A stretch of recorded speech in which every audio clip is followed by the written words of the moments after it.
This program is brought to you by Grand Valley State University.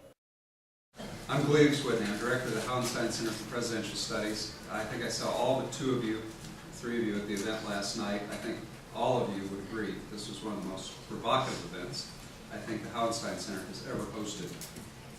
We had an overflow room. For those of you who didn't know that, this place was booked weeks in advance. His reputation precedes him. And as a result of that, I wanted to assure the president of Grand Valley and everybody who's associated with this that we wanted an opportunity to have a full airing, maybe even an airing, of some of the ideas that you've heard last night. And particularly to hear some provocative feedback from you all. So thank you very much, our four scholars. Austin's going to be introducing you, but I want to extend thanks from the Hauenstein Center for participating today. And with that, I'd like to turn it over to a very special research assistant at the Hauenstein Center. Austin Nuppy joined us about a year and a half ago as an intern, and then he's risen through the ranks at the Hauenstein Center. And he's a very valued research assistant. He comes from Calvin College with his bachelor's degree in political science and government. And he has done a lot for us already. He's presented papers in Washington, D.C., with a conference associated with the Library of Congress, and here in Grand Valley, and perhaps you've heard him present before. So Austin, with that, thanks for helping organize our first roundtable. Please turn it over. So the idea was hatched, at least in our minds, in terms of we knew that last night's presenter would be somewhat controversial, and the way that folks in New York and D.C. and those kind of political centers deal with this sort of stuff is that these roundtables. And it's a great format, because what we do is we'll bring in our panel of experts, our commentators, and then it'll be open forum.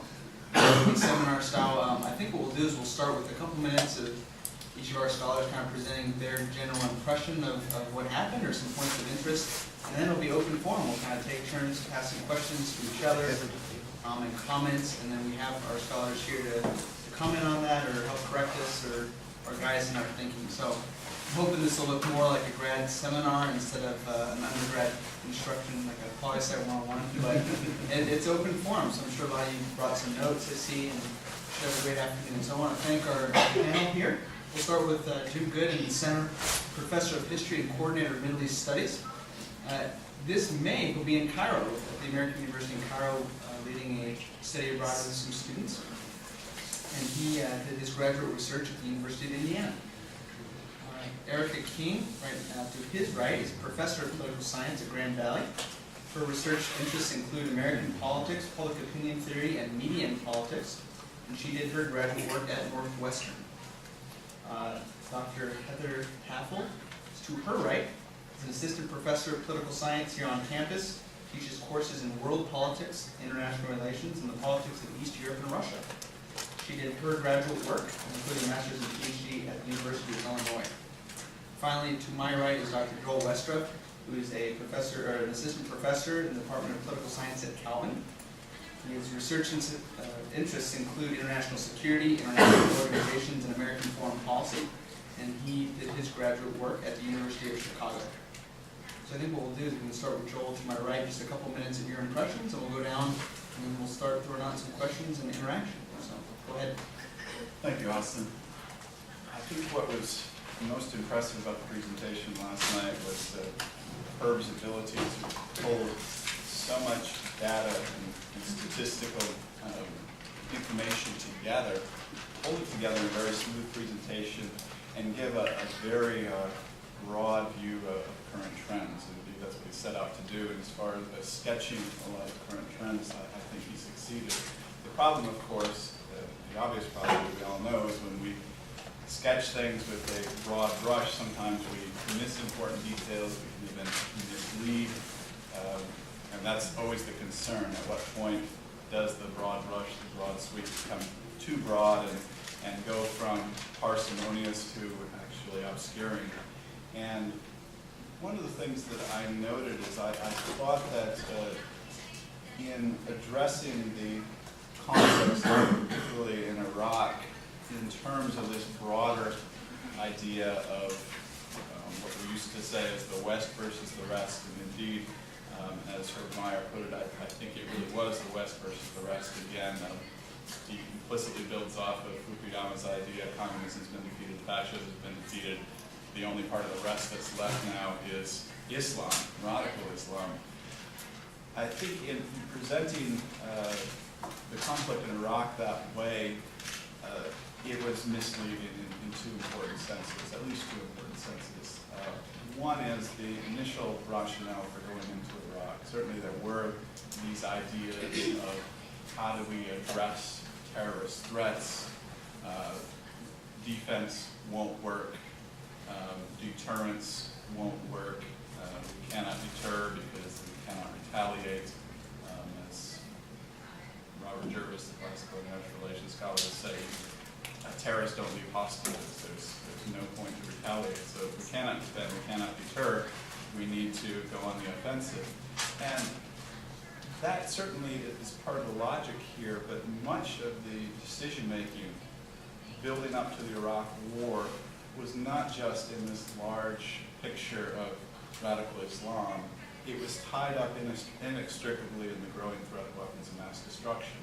And some of that has been misrepresented, the idea that the administration was certain that Iraq had nuclear weapons, or a nuclear program rather, and indeed some of that came from within the administration.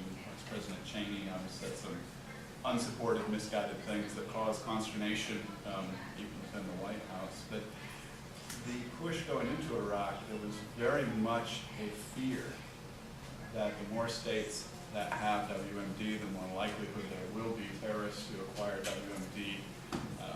We have 3 states that are concerned: Iraq, Iran, North Korea. What's the one that we really have a chance to take on and deter the rest? Iraq. And the decision making was very similar within the Blair administration in Britain as well. It was the concern, we have to put a stop to proliferation. How can we do that? And we need to show that we'll respond forcefully. And so I think addressing the Iraq War as from the outset really focused primarily or even exclusively in this larger battle, I think leaves out an extremely important issue, both in terms of the decision making and in terms of the implications. What are we going to do about the weapons of mass destruction? The other thing about Iraq that I think it obscures is, as Herb Meyer presented it, he said that Iraq is the one that's been won, in the sense that we've been able to see that moderate Islam can take hold, stable governments and so forth. Other than what I think many people would say is a premature conclusion, I think it obscures the real difficulty of the place that Iraq is.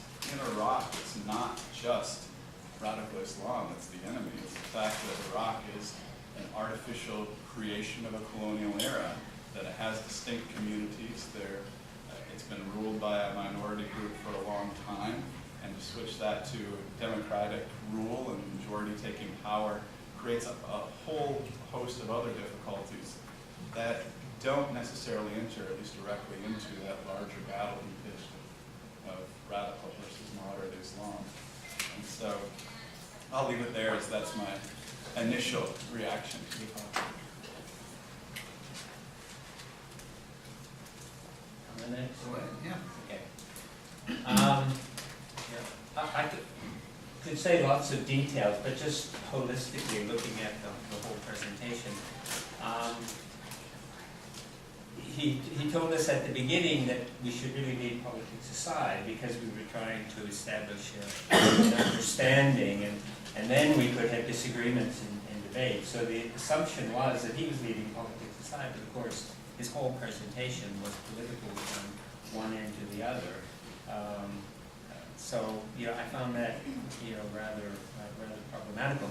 But I have a bigger problem with the presentation, and I looked up this morning in the dictionary the definition of the word demagogue, and the definition that was there, I mean, it fit, I thought, the presentation that we got last night.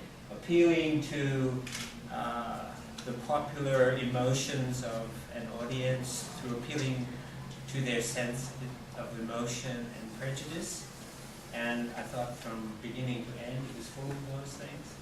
And I thought at times he really, I mean, I know free speech, variety of opinion and so forth, but I thought at times he really came extremely close to crossing a line which I would find, unacceptable in that realm of kind of discussion and so forth. Particularly the format where there's no opportunity for a debate, or a question would not really do, it would not really suffice to get at that point. So the format was really unfortunate, I thought. And so you folks are here, but all those people in the audience have gone away, and I'm not sure what kinds of messages. I hope that they were able to appreciate some of the distortions, and I thought that it was full of innuendo, distortions, half-truths, and omissions, which in that format could not really be addressed and so forth. So I've been really disturbed, and had a bad night actually. So that's my contribution.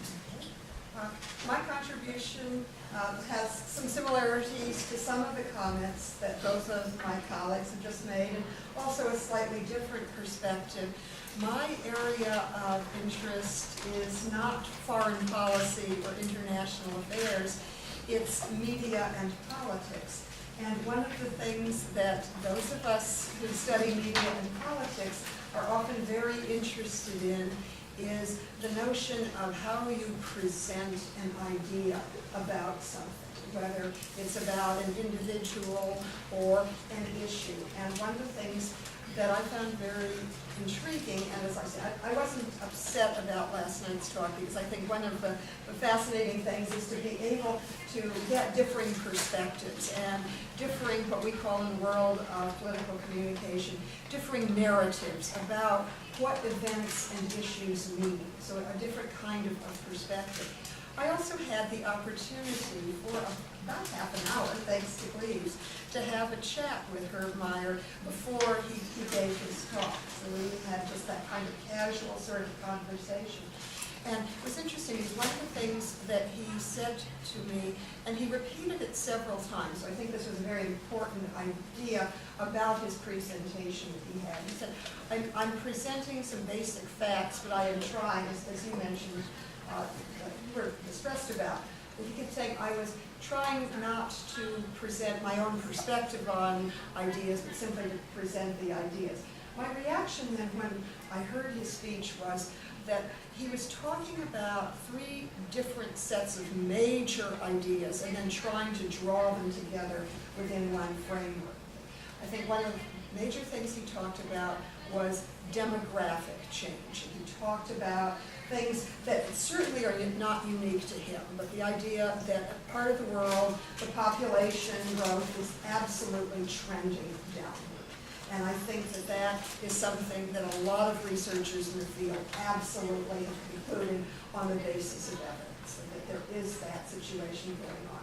Then the second thing he was talking about that I think is very much based in empirical evidence is the whole issue of poverty and the extent to which, although part of the world remains in poverty, there is a trend toward the elimination of poverty that we can look at around the globe as well. And I think there's a lot of empirical evidence there. I thought that where he got into what I'll call the most intriguing aspect of his talk, and the one that fits in with my idea about creating a narrative or an explanation or a worldview about something, is the third point he was making, and that is what some people in political science have called the clash of civilization, and the coming together, often in very unfortunate ways, of differing cultural viewpoints and differing ideas. And I thought what was intriguing about his talk last night was the attempt to bring all three of his major points together under, I think, the major rubric of the notion of the clash of civilizations. And I think there is where I would like to have more input from the people around this table, because I think that there we're getting into a whole set of ideas where there's a lot of contention about what is going on in the cultural basis of context. That's what I would like to make further commentary, but also very much to hear other people's views on it. I guess what I'll do is I'll go ahead and just address also things that my research has mostly been in on and stuff that I teach. I primarily see myself as a political scientist first, but a Russianist second. So I'm wondering, with this idea of the picking up on what Erika was saying about civilizations, I'm wondering, where is Russia in this sort of Western civilization schema? Now, this has been a critique that many had even of Samuel Huntington's article, first published in 1993, and then it was sort of revived again to a certain extent after the attacks of 9/11, and published in book form. And that was a big sort of critique for those of us who know about Russia, and also because Russia's got a foot in the sort of Western civilization, if there is one indeed, and then also a foot in sort of a Eurasian sort of, a civilization sort of spanning that. And by neglecting something like that and sort of using this sort of civilizational frame, one also is sort of obscuring the fact that countries have different interests that don't have as much to do with their culture or civilization. It has to do with, particular local conditions or just in general sort of national interests, right? And so this notion of like Islam versus the West, etc., for those of us who study a country like Russia, have a significant difficulty with figuring out where Russia is, and if Russia indeed has a problem with what the US is doing or others, it's not based on any really civilizational necessarily identity. It's based on Russia has particular interests that sometimes coincide or collide with those of the US and others. So as coming from a perspective of a Russianist, that was one of my questions that I had about the civilizational narrative. Secondly, picking up on the idea of Iraq, the difficulty I have with claiming that Iraq is a democracy is that nobody who studies democratization buys into it, right? That Iraq had an election, but elections aren't the only aspect to democracy. Civil rights and civil liberties are severely compromised. There are high levels of corruption. There's not very much horizontal accountability, and we've never even seen a turnover in terms of the government. So in other words, would the Maliki government give up power if faced with that decision? Freedom House, the World Bank, Polity 4, none of them recognize Iraq as a democracy. So claiming that our work is done as a democracy, therefore it won't fight us, etc., I think is a problem with evidence, right? So saying that, and many argue that sort of commits what we call the fallacy of electoralism, that countries are democratic by virtue of having an election.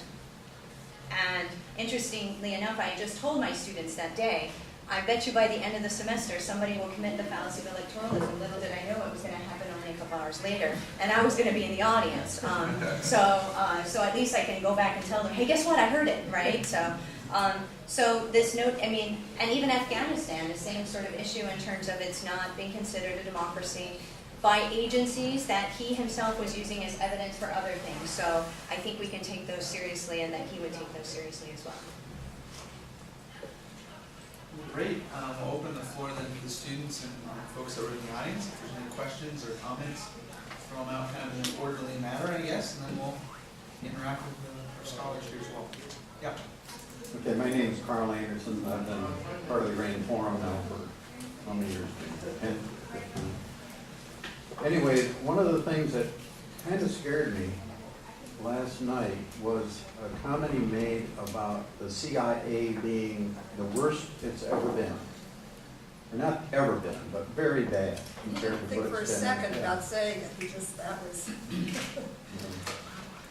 But, why couldn't the CIA 40 years ago determine that Russia was a weak power? And they were. They falsified everything. They made model airplanes on the ground, so we photographed them. Instead, we thought that Russia was the most powerful nation that ever was. And the CIA didn't pick that out. And if they would have picked that out, say, just a matter of 10 years of reducing the Cold War, imagine how much money that would have saved. So I think the CIA has really been delinquent, for want of another word, way, way, way back. And my feeling is that the CIA has learned a little bit from their past, and I think there's an improvement. Another thing that he mentioned and didn't follow up to tell us what the ramifications were is the possible use of force by Israel against Iran. I mean, he did say that Iran has hardened these facilities to the point where you can't use conventional weapons anymore to destroy them, plus they've scattered them all over the place. So what would the war games plans be for attacking Iran by Israel? What would be the result of that? That's the kind of thing that I think we've been very weak on, going all the way back to the Gulf of Tonkin and Vietnam, where we made up some kind of bad intelligence on that. Then we use the same kind of bad intelligence on Iraq, and covering that up, saying, well, Iraq is a democracy. No, it's not a democracy. So there were a few disappointing things. I think one of the positives I got out of the talk last night was he did stimulate questions. And so we could run meeting after meeting after meeting on some of these questions and maybe come up with something. I guess the thing that disturbs me the most is the possibility of Israel going and dropping a big bomb on Iran, and how that would affect the rest of the world. I guess I'll leave it at that, but that's my most troubling part last night. Why don't we have the scholars respond to that? I mean, we have a variety of interests. You know, if Heather wants to talk about Iran's position vis-a-vis United States, Israel, and Iran, where Russia would fall down, or if Joel or Jim want to talk about this idea of preventive or preemptive war. We were talking about OSIRIC last night, something like that, or the political fallout ramifications, or even in terms of media and politics, looking at how do we respond when we see Ahmadinejad or any of these Iranian guys' rhetoric. How does that respond to U.S. or how do we as citizens respond to that, and how does that help form U.S. policy? So, any comments? You know, I would like to return the conversation to a bigger issue, which is the issue, I think, which I outlined at the beginning. I mean, rather than take part of his particular talk and, you know, and address these issues, which, you know, I realize are important issues. But for me, I mean, his talk is in a series of events that have taken place at this university over the last dozen years or so. I don't know whether you remember the visit of Herb Meyer, the retired geographer from Florida, who was awarded an honorary doctorate by the university back in, I don't know, 12 years, 14 years ago, something like that. And what he had to say about Islam at that time was very much the same. And if you go to the Lanthorn, issues of the Lanthorn, because a lot of students and faculty wrote in response to that at the time. And then about 6 or 7 years ago, when Mark Murray was president, there was a conference in Krakow, and we have a relationship with Krakow University, and there was an international conference there, and one of the presenters was an American from the University of Bridgeport, perhaps in Connecticut or whatever, and he gave a talk very similar to this, which, you know, brought about a complaint to the university from a number of Muslim groups, anti-discrimination groups and so forth, to the president of the university. So I mean, this kind of argument, it keeps appearing again and again, and I mean, it's built on, half-truths and omissions and so forth. So, I mean, to debate the issue about, what if Israel attacks Iran or whatever, I mean, those are real arguments, and you can have real discussions and real debates about them. But I think there is this bigger discussion about putting these kinds of arguments out there in the way, you present them to an audience, and which, from my mind, can do, immeasurable harm. And so I don't really feel like I want to put that aside and then go into these bigger issues which are being debated all the time about, attacks on Iran and is Iraq a democracy or whatever, because there's this bigger point, and what troubles me is how do you get at, how do you get at this argument? And that's a relatively closed forum and so forth. All those folks, hundreds of folks, go away with these ideas about Islam and so forth. And I mean, well. Anyway. Jim, I got a question for you. Did you see the number of people, you left a little bit early before the very end, did you see the number of people who wanted to ask questions and who got to ask questions? President Harris, and I mean, why do you say the forum was closed? Well, what I mean is that it wasn't, there wasn't the opportunity to kind of question any of these ideas at the time. Because I mean, one of the worst things that happens when you have a speaker, and I'm very familiar with this, when you have a speaker and then people get up to ask a question, but they end up making a 10-minute statement, okay, and that's really frowned upon. And so I mean, you can't really get at those kinds of issues in that kind of format, And I thought of a number of ways of, and I mean, perhaps it's partly my own insufficiency in being able to frame a question that would really get at what I've been talking about here, today.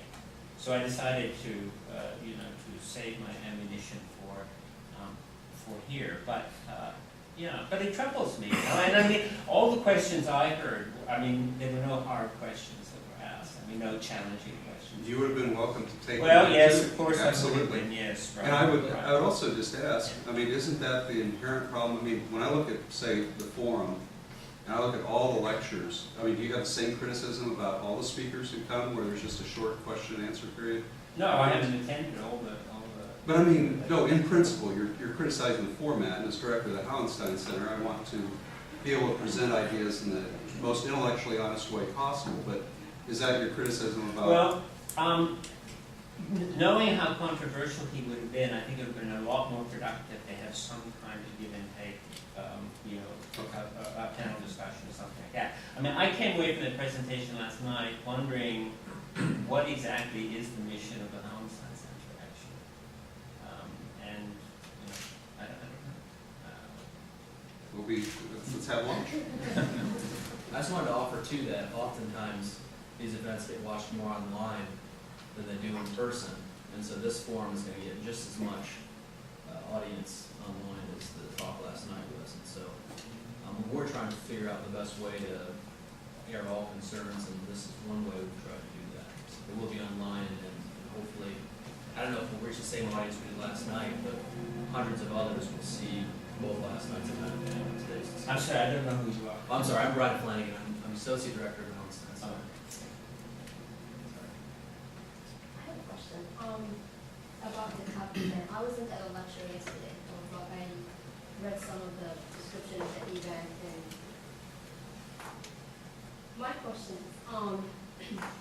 the thing is that when I see a lot of speakers talk about the problem we have today, most of the time I come out, and obviously I have bias in this, but I come out, we have, as a Western society, our war right now is with Islam. So you either have that, or our war is with radical Islam. So, it's good when they make the distinction at least, so that's good. But my question is, are we making radical Islam as big of a threat as we made the Soviet Union back during the Cold War? I'm not obviously, I'm not denying there is, radical Islam and we have a problem with it. That would be stupid to even think about. But my question is, when we have speakers after speakers, I'm not just sitting here, but anywhere else, are we making it, is this the next Cold War, if we would call it that way, Is that that big of an enemy?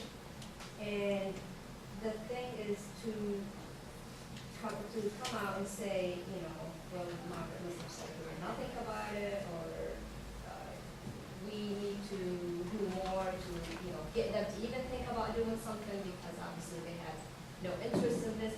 It's so troubling to me as a Muslim, obviously, to hear people say this. I mean, I agree with Dr. Goode. We have speakers come out to a large audience and come out and say stuff like this. Well, that's pretty much repeating what the media is already saying and what a lot of us are trying to fight against, Not everyone is going to have the opportunity to go to a forum and discuss this. Not everyone is going to have scholarly work and read, well, okay, this is what's going on and things like that. So if they go to a speaker and it's, yeah, well, they're coming to take over the world, we must do something about it. And then the second thing about Iran, I know a lot of people, we must do something about nuclear Iran or whatever's going on, but we are forgetting what's going on in Iran right now. We're not the only ones fighting against the regime in Iran. I was just reading something on the BBC yesterday, and one of the biggest clerks in Iran came out and saying Ahmadinejad must go because he's destroying Iran. He's against, what he's doing right now is just destroying the country, destroying the religious institutions there. That's, I think it's South Korea, the one that was supposed to take over after Ahmadinejad, and he was in the house arrest. But and so that's one of the biggest clerks in Iran, and he's coming out to say this. And we, I think, here in America are not talking about what's happening in Iran. What are the Iranians already doing against their own regime? And it's always as we are the ones who always have to do something. We have to, or Israel have to. It's, people already, they want the regime gone. They want something new. Why don't we at least encourage that and not always take everything into our hands? So I guess that's my opinion.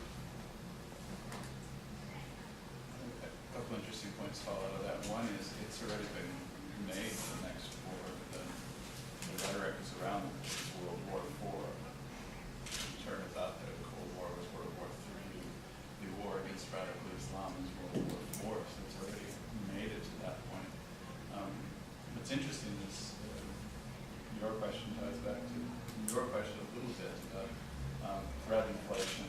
U.S. foreign policy is constantly based on threat inflation. Part of the problem is that policymakers constantly face is you have a country that's geographically isolated, traditionally isolated. How do you get these people to look out? You ramp up the threat. And certainly that's been happening. How much so now? It's even much harder to tell because it's no longer a state threat, it's a non-state. And ties back to your question about the CIA. It's really, really hard, not only because the CIA certainly had its problems before, undoubtedly, but the comparison is almost impossible now. How can you say better or worse when what it's doing looks so different? How can we reach a firm conclusion on that? It's no longer focused about fighting a state-based enemy in pretty well-defined arenas. It's much more amorphous, and the real challenge, I think this is part of the problem we're presenting it solely to as radical Islam, is that the entire scope of foreign policy and international relations has changed through globalization. Non-state actors are more powerful, more organized, more equipped, and as invisible as before. Certainly there's this threat of tying many groups together under this broad banner of Al-Qaeda, but Palestinian conflict tying other groups together, some of the same groups, some others. That I'm not sure if it always makes the most sense to present it as a new civilizations, and maybe it needs to be thought of more in terms of tactics, type of threat, and the debate that we hear constantly about and never is resolved. How do you address this? Is this a hard power question? Is this a soft power question? Is it both? Where do the lines come in? And then everyone ends up shaking their heads, shaking their hands, and going back to the very easy answer, the exaggeration of these things. And I also think it gets down to really how we characterize people and their human nature. Using a term, the nuts with nukes, as Iranian leaders, and similar sorts of characterizations were made of Saddam Hussein prior to the war in Iraq, right? He's crazy, we can't predict what he will do, and he will launch nuclear weapons if he has them. Now, that may or may not be the case, but what I find interesting, particularly even last night with the talk, is that the leaders in Iran are the nuts with nukes, but Russians we can deal with, right? So basically what he's trying to say is that, Russians or Soviets, right, were rational, and they would have never launched a first strike, knowing very well that a second strike would have been coming, right? So they could be deterred. These other people can't be because they're crazy. And that's a serious problem because look at the people who they're calling crazy. The leaders of Iran and Saddam Hussein, for example, right? Not Stalin, who was responsible for 30 million deaths. Not Mao Zedong, who was responsible for upwards of maybe 60 million deaths, right?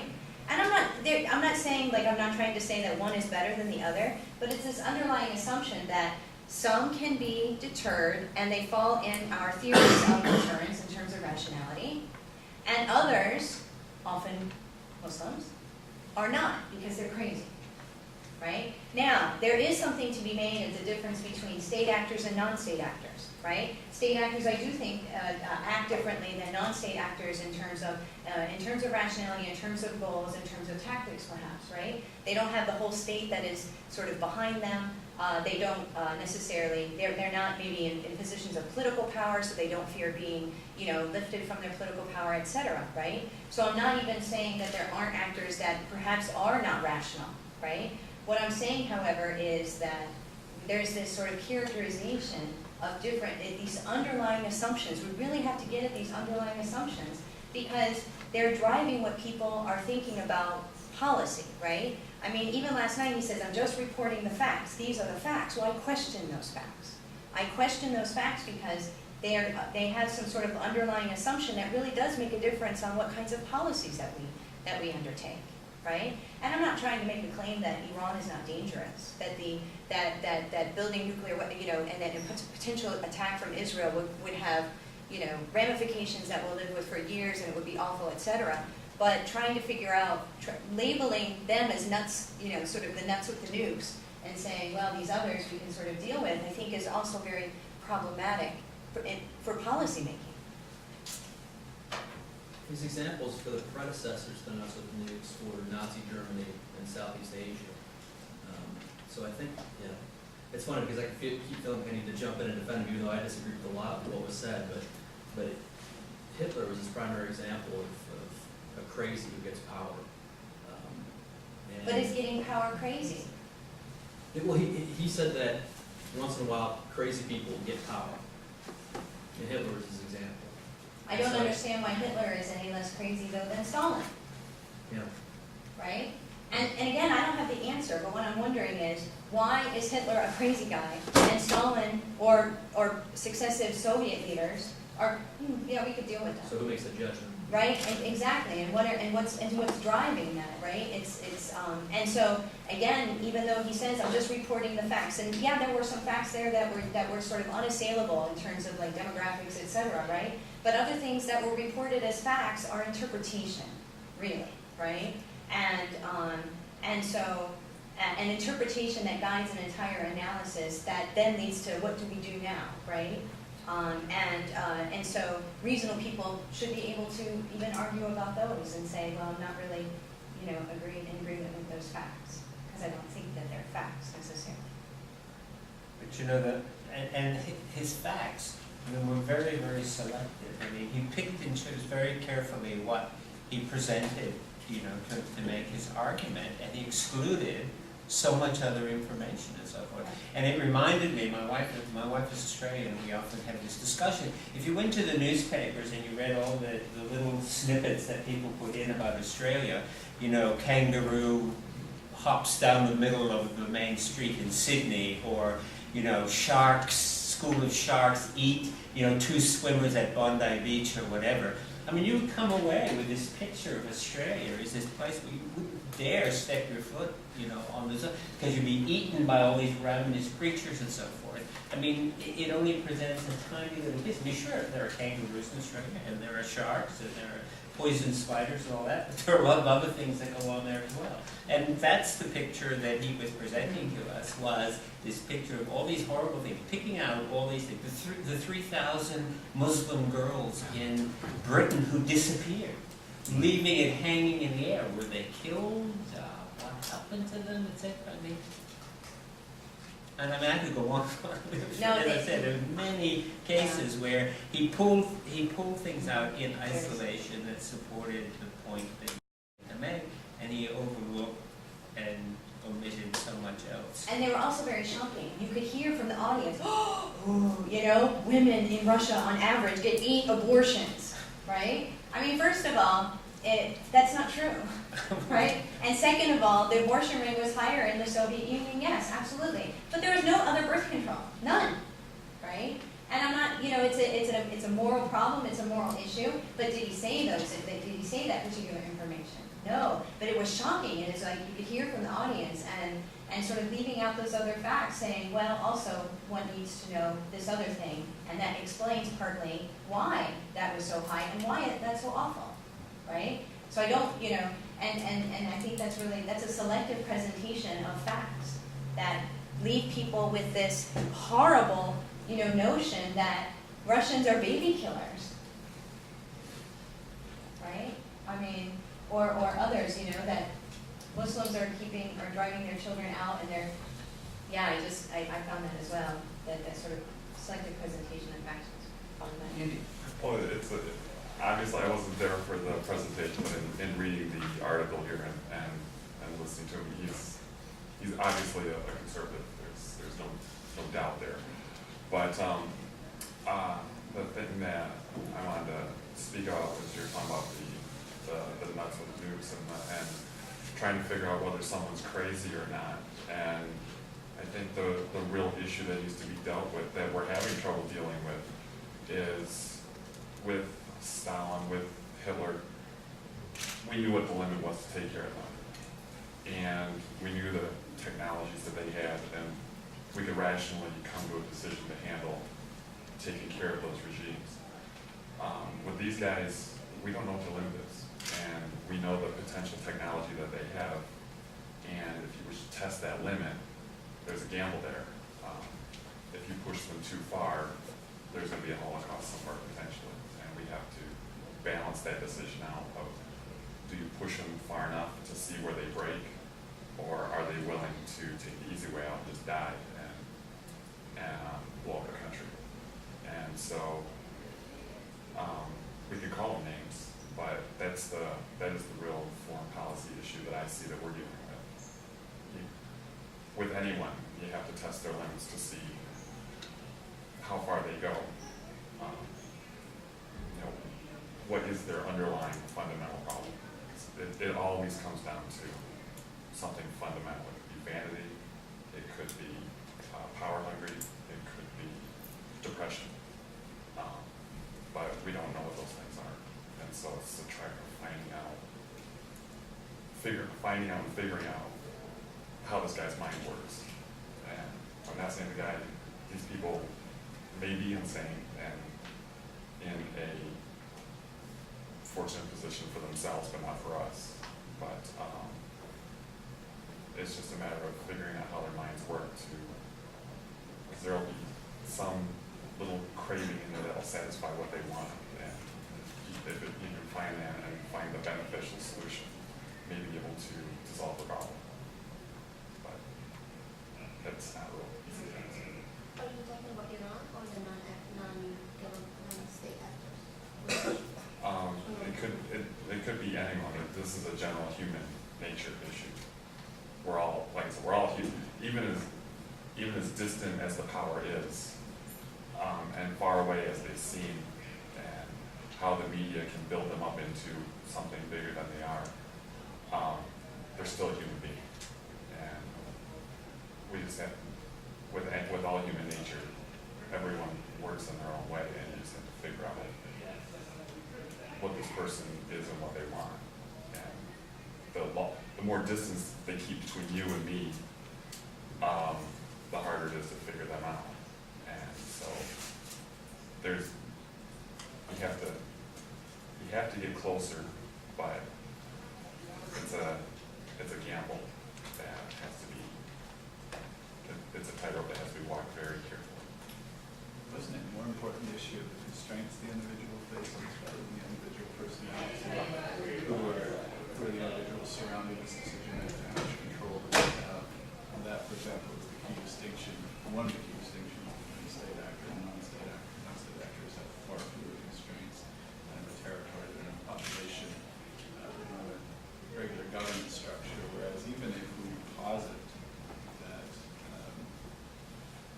Ahmadinejad is insane, say, the more important question is what's around him? Who's making a decision?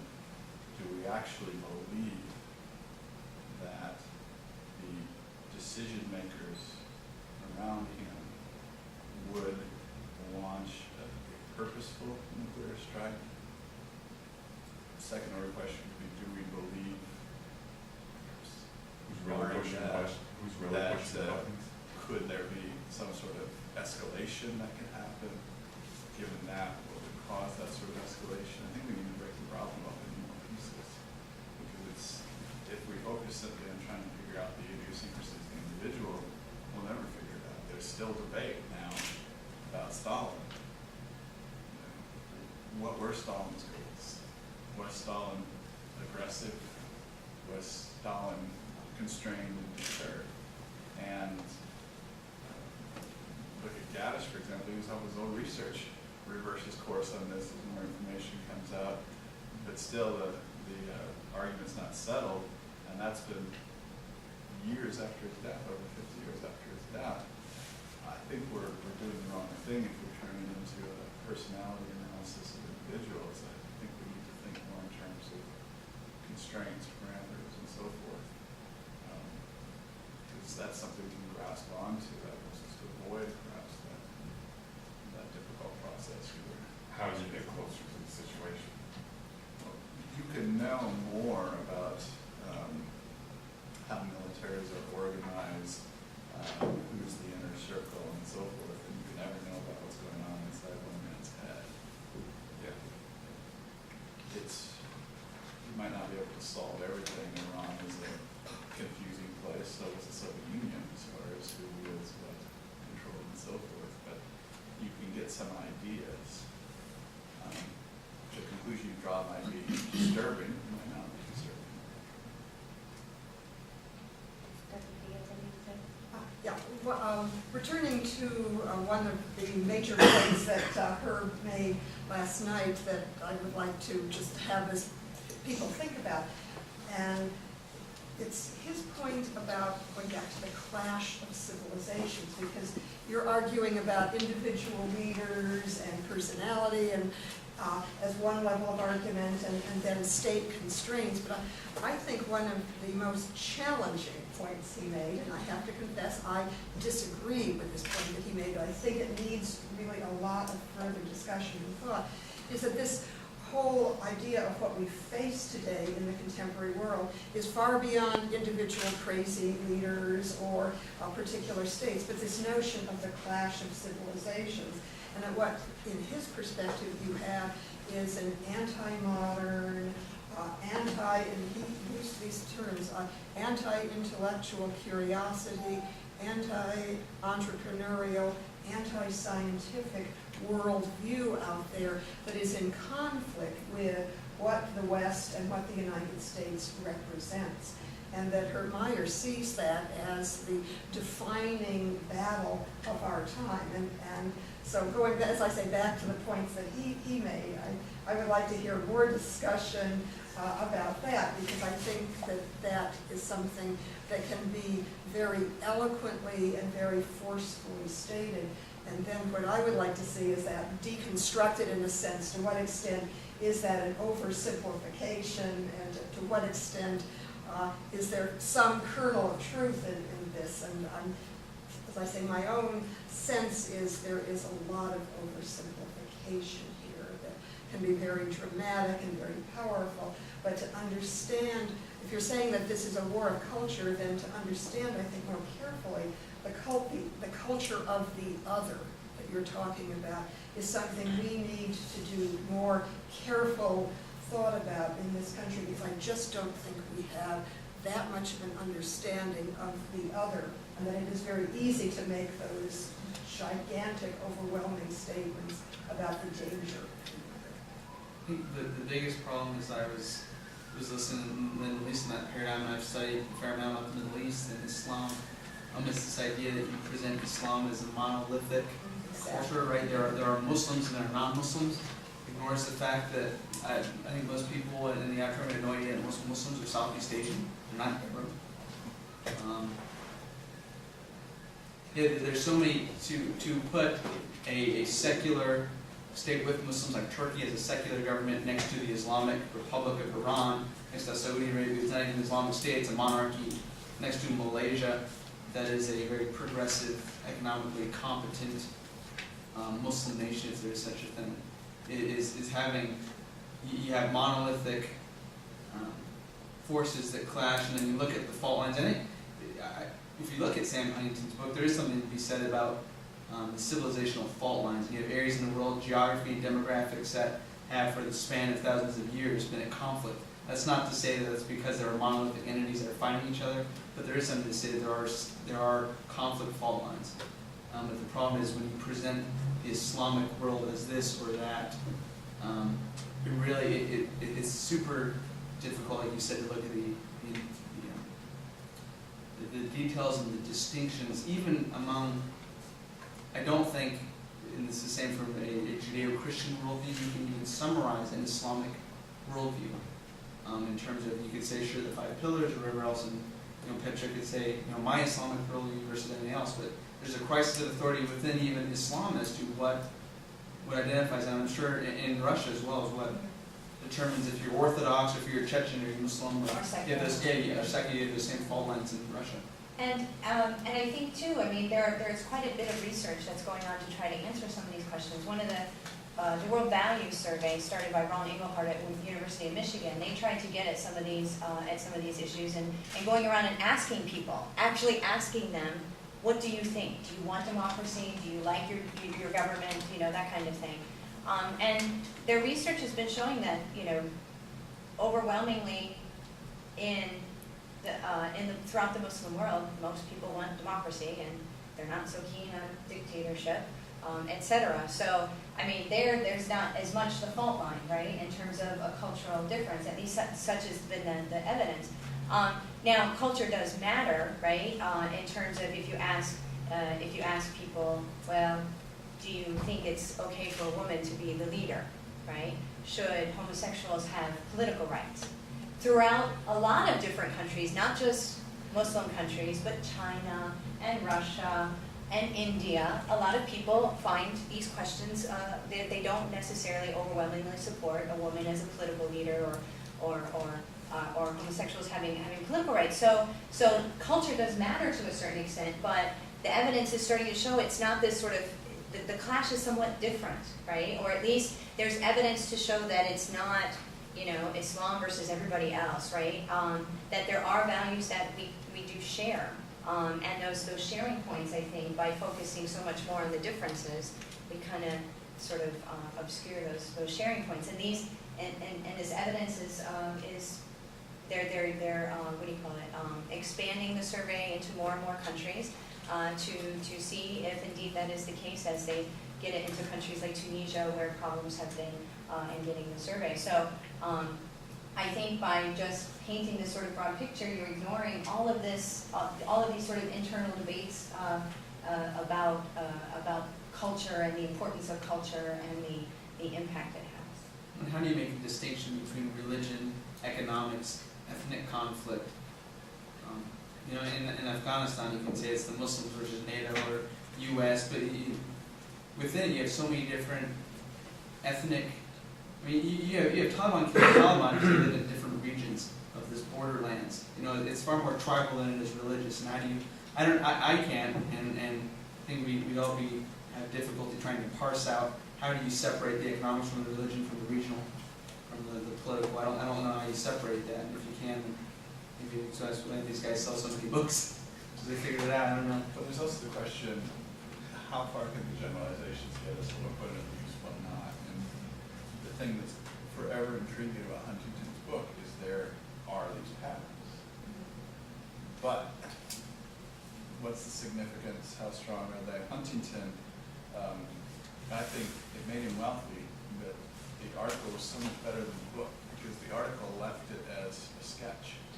The book tried to formalize it to the point he makes actually an outlandish claim saying that the biggest conflicts in history have been between civilizations, leaving out the fact that World Wars I and II were intra-civilizational conflicts, no doubt about it, no doubt about it, they're the deadliest in history.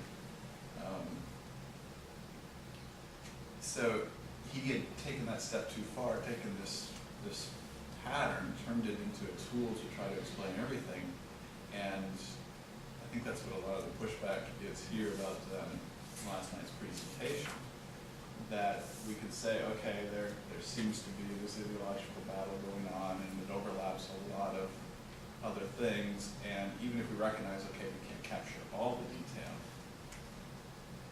how much are we obscuring, are we continuing to obscure? And if we say, okay, well, we'll recognize that there are these exceptions, those are small details, but are we obscuring bigger and bigger details? And that's why I wanted to draw the attention to the question of state versus non-state actors, and the problem with nuclear proliferation, terrorism as a tactic. These are actually huge issues that are being obscured. Not just how do we figure out different factions of Taliban killing each other, but something that covers a big span is actually being obscured by the model proposed. You have a question?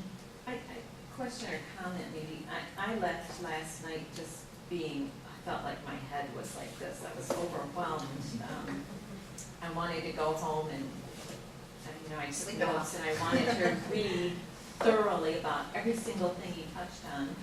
So maybe in a way, you know, many of us maybe will continue that and look into that in more detail.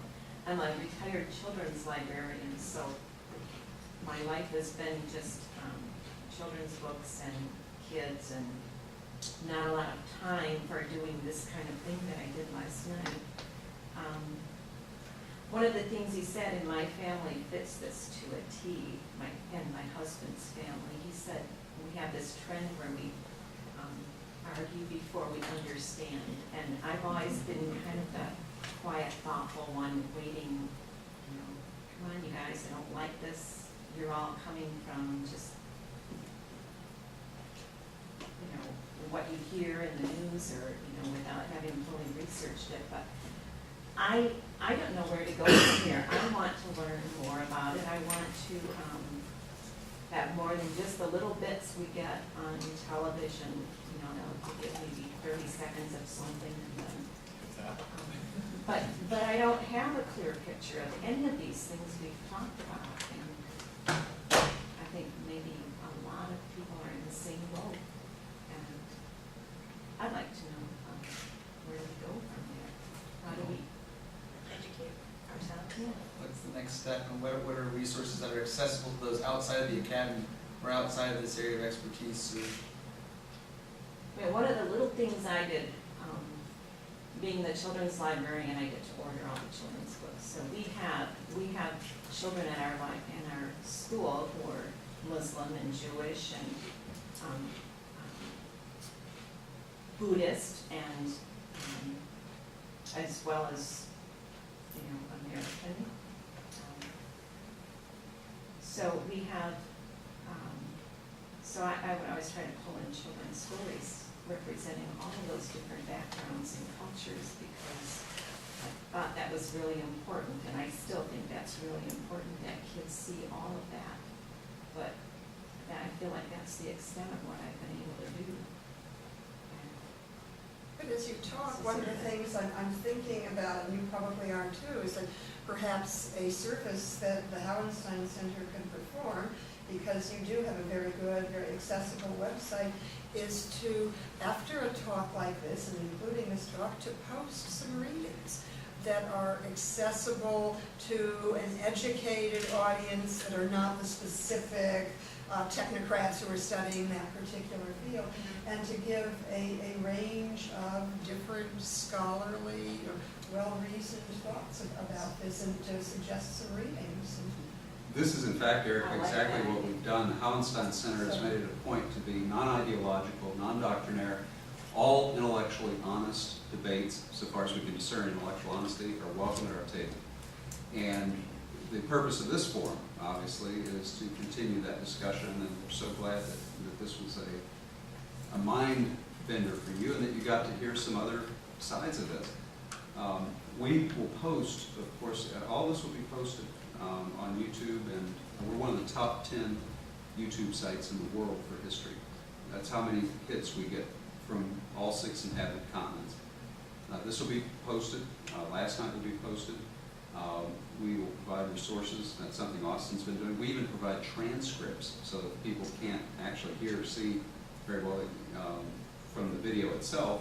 They get the information off the transcript. So we sort of have this down to an art. I don't know, Brian, if you wanted to elaborate at all, or Austin. Austin, are you going to post recommended readings? I think that's Yeah, I can do that. And that's why I want to test the depths here and find out, is there anything that you guys can think of, or feel free to email it to me. It sounds like the best step would first be to put the Clash of Civilizations, the original article that was written for Foreign Affairs, which is accessible. And the responses that Yeah. followed. The Yes. responses were excellent as well. Yes. The responses, that there was quite a big debate already even then, so it was quite good. If you visit the website, we'll have that posted the next day or two for some more. Well, I went can't home rush and back to my I sent campus, the I'm sorry. website to all my family. Oh, good. I said, check it out in a day or two. Well, Austin, I think it's time to wrap up. Okay, well, thanks for coming. I'm sure you can stick around and discuss if you have the time, and you have email for contact information for these scholars as well if you want to ask some questions. Thanks for coming.